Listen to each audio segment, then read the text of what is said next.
tahu hidup kita berkat atau tidak, perniagaan kita berkat atau tidak, mula-mula kena faham benda makna berkat dulu. Berkat ni bahasa Arab, Melayu berkat, asal kata Arab barakah. Apa makna barakah? Ziyadatul khair, bertambah kebaikan akhirat. Berkat barulah kita faham. Jadi kalau kita jumpa orang soleh, kita bersalam, ambil berkat sikit. Apa maknanya?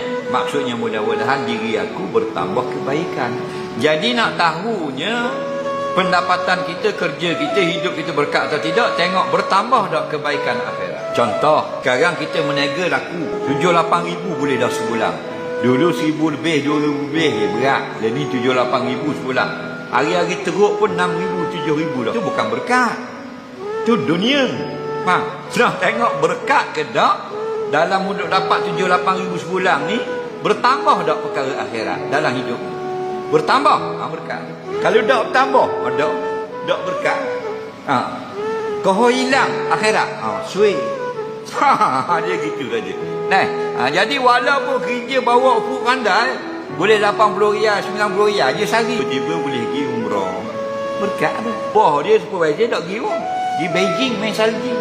Dia walaupun pandai, ping-pong, 2 kali nak langgar di lori. Teduh tengah hujan, masuk wajah jatah. Tak. Tapi boleh pergi umrah. Berkat tu. Kerja bos main je, tapi malam-malam boleh duduk di majlis ilmu. Berkat tu. Walaupun gaji 2,000 je. Ni makin laku, makin meniaga laku, semua makin naik pakat, makin jauh dari majlis, makin jauh dari Imam Bilal, makin jauh daripada masjid. Tidak berkat, berkarat. Betulkan balik. Barakah berkat ialah bertambah hal-hal akhirat. Kita banyak dodok tu. Kerana selama ni orang Melayu duk pegang berkat itu ialah banyak pitih. Berkatnya anak mulijah berkat mana pula? Dapat 4,000 gaji. Dikira gaji 4,000 berkat. Kalau gitu toke kemat lagi berkat.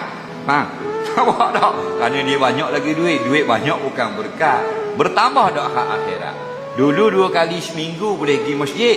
Ni 4 kali seminggu berkat. Berkat sikit. Dulu tak pernah sampai di surga. Ni tiap-tiap malam ada di surga. Berkat banyak.